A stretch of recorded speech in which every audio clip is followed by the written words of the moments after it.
Hello साथीहरू, राधे राधे।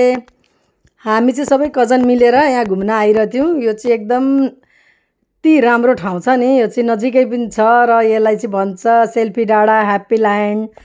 यहाँ चाहिँ मान्छे धेरै टाढा टाढाबाट घुम्न आउँछन्। बिहार, बङ्गाल, दार्जिलिङ, कालिम्पोङ, सिक्किम सबैतिरबाट यहाँ मान्छे घुम्न आउँछन्। यति मन पराउँछ नि यो ठाउँ। तपाईँहरू जो जानुभएको छैन एकचोटि गएर हेर्नुहोस्। तपाईँहरूलाई यहाँ पस्नु भने निस्किनै मन लाग्दैन। यो साइड त्यो साइड जता गए पनि राम्रो लाग्छ हो। हामी त यति इन्जोय गर्छौँ नि, हामी आइरहन्छौँ। 2-3 चोटि भयो हामी आएको। मेरो कजन्सहरू सबैजना दिदीहरू पनि आउन मन गरिरहन्छन्। काहीँ केही जान पाएन भने जाउँ ह्याप्पी ल्यान्ड भनिहाल्छौँ, हाम्रो प्लान बनिहाल्छ हो। जहिले आए पनि यहाँ केही न केही नयाँ देखिन्छ। यिनीहरूले केही न केही एड गरिरहेको हुन्छ। दिनोदिन जहिले ठुलो बनाइरहेको छ। अहिले त झन् कत्रो ठुलो भएछ। धेरै चिजहरू छ यहाँनेरि। सानो ताजमहल, आइफल टावर, केही न केही उनीहरूले बनाएको छ त्यस्तो पनि। अनि त्यहाँदेखि यहाँ बोटिङ पनि गर्न सक्नुहुन्छ तपाईँहरू। मजाले बोटिङको पनि व्यवस्था छ। जिप लाइनहरू पनि छ। अनि पिङहरू पनि छ, रोटे पिङहरू पनि।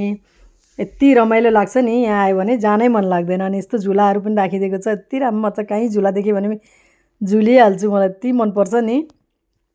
अहिले तपाईँलाई अर्को झुला देखाउँछु है, जे दामी छ त्यो चाहिँ। अनि यहाँ वाटर फाउन्टेनको टाइम भएको रहेछ। अनि गानाहरू लगाइदिएको हुँदो रहेछ कि। अनि फाउन्टेनको यो पुरा म्युजिक पनि लाग्दो रहेछ। यस्तो मजा लागेको हेरेर मलाई त कन्ट्रोलै भएन। म त डान्स गर्न थालेँ। गाना सँगसँगै म पनि नाच्न, फाउन्टेन सँगसँगै म पनि नाच्न थालेँ हो। मजा लाग्यो, रमाइलो लाग्छ। यहाँ डान्स गर्ने ठाउँ पनि छ अर्को साइडमा। गाना लागिरहेको हुन्छ, तपाईँलाई जतिखेर पनि नाचिरहन मन लाग्यो भने त्यहाँनिर नाच्दाखेरि पनि हुन्छ। जो पनि आउँछ त्यहाँ जोइन गर्छन्, इन्जोय गर्छन् सबैजना मिलेर। अनि गरम थियो, फेरि अलिअलि कोल्ड ड्रिङ्क्सहरू खाजाहरू खाएर खायौँ सबैजना भएर। ऊ बहिनीहरू पनि त्यहीँ छ।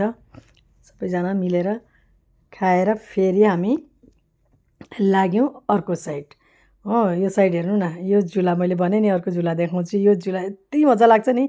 यो झुलाले त मान्छेहरू यो देखेर त यो कहाँ हो, यो त मिनी बाली जस्तो लाग्दैछ त भनेर मान्छेले नामै दिइसकेको रहेछ, मिनी बाली भनेर। यति राम्रो छ नि, यहाँबाट त उत्रिन मन लाग्दैन। एकचोटि चढिसकेपछि त मजाले हावा आइरहेको शीतल। अनि यति राम्रो यो हेर्नु न, डेकोरेसन गरेर यसलाई कति ब्युटिफुल बनाएको छ भने यो पिङलाई। यो झुलामा त यति मजा आउँछ नि, उत्रिनै मन लाग्दैन। अनि त्यहाँबाट फेरि यो अर्को साइड नयाँ बनेको रहेछ। यो चाहिँ त्यहाँभित्र यो पनि पहिला थिएन। अर्को यहाँबाट भित्र चाहिँ मजाको पार्कहरू बनाएको रहेछ।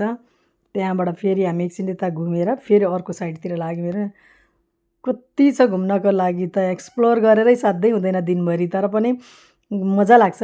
कुन ठाउँ कता छुट्यो कि भन्दै कहिले यता कहिले उता।